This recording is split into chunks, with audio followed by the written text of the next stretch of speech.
ओम जय गुरु सत्ताय नमः। जय माता दी।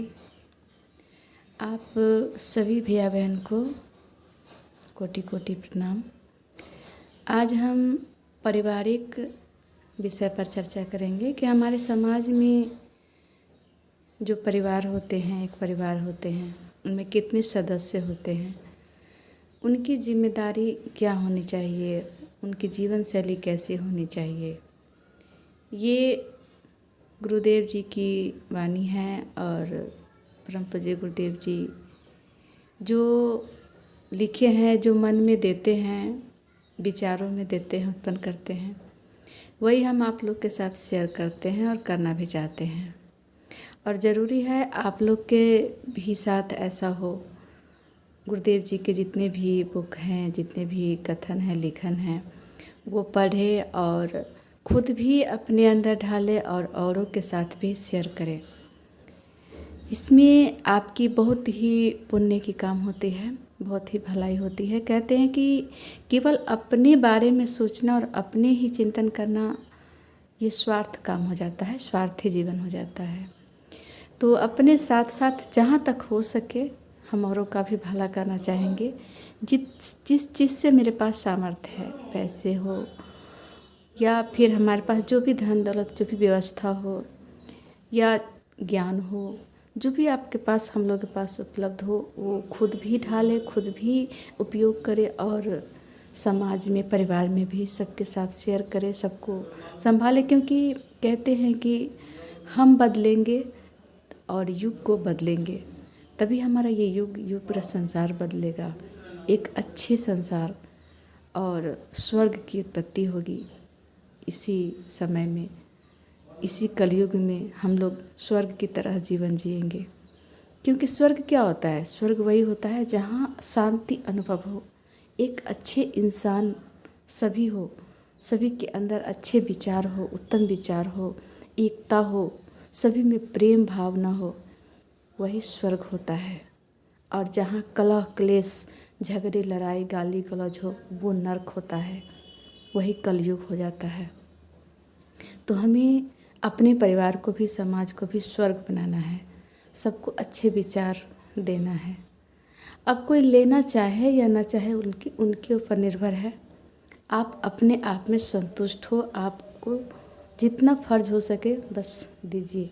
अब ऐसा ज़बरदस्ती नहीं है कि आप किसी को कुछ दे रहे हैं, ज्ञान दे रहे हैं या फिर जो भी दे रहे, अगला खुश नहीं है तो उसके खुश करने के चक्कर में नहीं रहे। आप अपने में संतुष्ट रहें कि हम किसी को कुछ दे रहे हैं, देने में हमको खुशी हो रही है, या हम ज्ञान बांट रहे हैं, या हम पैसे बांट रहे हैं, या हम धन में जो भी बांट रहे हैं उसमें हम खुश हैं, हम अपने आप में संतुष्ट हैं। हमको लगता है कि हम पर ईश्वर का कृपा है और ईश्वर भी हमसे खुश होंगे, इतना कार्य हम कर रहे हैं। अगला खुश हो या ना हो, इसके पीछे मत भागिएगा, बस अपना अच्छे कर्म करते चले जाइए। यही हम लोग का शिक्षा होना चाहिए। हम लोग के पास ज्ञान ऐसी होनी चाहिए, ऐसी शक्ति होनी चाहिए, सद्बुद्धि होनी चाहिए। और इसी तरह परिवार में भी होता है। अब हम परिवार पर चलते हैं कि जैसे एक परिवार में पति पत्नी, माता पिता सब होते हैं, तो बहुत कम में ऐसा है महिलाएं जो कमाती है, घर चलाती हैं। अक्सर पुरुष लोग ही चलाते हैं, भैया लोग ही कमा के पूरे परिवार का जिम्मेदारी होता है। तो ये सुनने में आता है कि अक्सर लोग, भैया लोग, पुरुष लोग होते हैं जो खुद खुशी कर लेते हैं डिप्रेशन में आकर, या फिर डिप्रेशन में होकर के उनको हार्ट अटैक का शिकायत हो जाता है। तो ऐसा क्यों होता है? ऐसा क्यों करते हैं? इसके पीछे बहुत बड़ा रहस्य है कि आप बहुत चिंतन में रहते हैं, बहुत ज़्यादा डिप्रेशन में रहते हैं, वो कार्य कर बैठते हैं जो आपको नहीं करना चाहिए था, और वो करवाते ज़बरदस्ती परिवार के लोग ही हैं। तो आपका जिम्मेदारी है कि आप कितने पैसे कमा रहे हैं परिवार चलाने के लिए, आपके पास कितनी आमदनी है, जितनी सक्षम है आपके पास, वो पूरे परिवार में शेयर करें। पहले दिल खोल के पत्नी के साथ, अपने माँ बाप के साथ शेयर करें कि हमारे पास इतनी आमदनी है, हम इतनी कमाते हैं, और उसी के हिसाब से माता पिता को भी और पत्नी को भी, बच्चे को। बच्चे तो खैर ना समझ होते हैं, उनको तो आपको समझाना होता है, आपको चलाना होता है कि हम अपने बच्चे को कितना खर्च देंगे, जितना हमारे पास आमदनी है उसी हिसाब से उसे खर्च करने को देंगे और उस पर हम खर्च करेंगे। ऐसा नहीं कि अब हम आमदनी हमारे पास 200 है और हम 1000 रुपये का कोटा रख ले, दूसरों को देखा देखी कि फलाना ऐसा कर रहा है तो हमें भी करना है। तो ये पहला नंबर तो आप किसी से कर्ज लेने में हिचकिचाते हैं, और एक हिचकिचाना एकदम स्वाभाविक है, क्योंकि अच्छा नहीं लगता है दूसरों से हमेशा कर्ज लेना। और कर्ज लेते हैं तो दूसरी बात कि आप पहले तो संकोच में ही आधा खून आपका जल जाता है, दूसरा लेते हैं तो उसके बाद टेंशन हो जाता है कि अब उसको हम सधाएंगे कहाँ से, क्योंकि आपके पास आमदनी उतना ही है जितना आपका परिवार चल सकता है।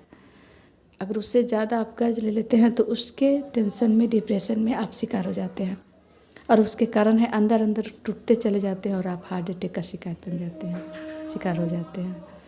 और या नहीं तो फिर ज़्यादा टेंशन होती है तो आप खुदकुशी कर लेते हैं। तो हम ऐसा ज़िंदगी क्यों जिएंगे? हम उतना ही में जिएंगे जितना हम कमा रहे हैं, जितना मेरे पास आमदनी है उतना ही में सीमित हमको चलना है। और उतना ही में आप बहन लोग को भी ये समझना चाहिए कि हम दूसरों को देखा देखी अगर हम हौसला रखेंगे कि फलाना बहन ऐसे कर रही है, उसके पास ये है वो है, मेरे पति ऐसे नहीं दे रहे हैं, मेरे पति ऐसे नहीं कर रहे हैं, तो ये भी गलत बात हो जाती है कि आप अपने ही पति का दुख का कारण आप खुद हो जाते हैं। तो आप पति का भी सहयोगी बने, हो सके जहाँ तक अगर आपको पास कोई हुनर हो तो आप कमाए, पति का सहयोग करें। और नहीं अगर कमाते हैं तो पति से पहले ये सोच लीजिए, विचार अपने में कीजिए कि आपके पास कितना पैसा है, कितना आमदनी है, उसी के हिसाब से आप अपना परिवार सुख में चलाएं, मिल के चलाएं, प्रेम भाव से चलाएं। उससे ज़्यादा लिमिट दूसरों को देखा देखी न करें।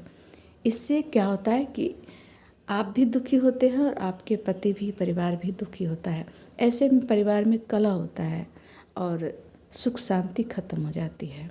इसलिए आपस में विचार करके एक जगह आप प्रेम से हर विचार को सहमति से आप अपना परिवार चलाएं। जितने हो सके उतना ही में करें। आप संतुष्ट रहें, दूसरों को संतुष्ट करने के चक्कर में ना पड़े, क्योंकि आप जिसको जितना दीजिएगा वो उतना ही नाखुश रहेगा। बहुत से लोगों की आदत होती है कि उसे जितना भी कुछ करे वो खुश नहीं रह सकती। तो इसलिए हर किसी को खुश रखने के चक्कर में नहीं पड़े, इसके बदले में आप खुद ही दुखी हो जाते हैं और आपको दुखी में जीवन बिताना पड़ता है। इसलिए अपने में खुश रहें और जहाँ तक समर्थ हो बस सहयोग करें, ज्ञान से और धन से, इसके अलावा और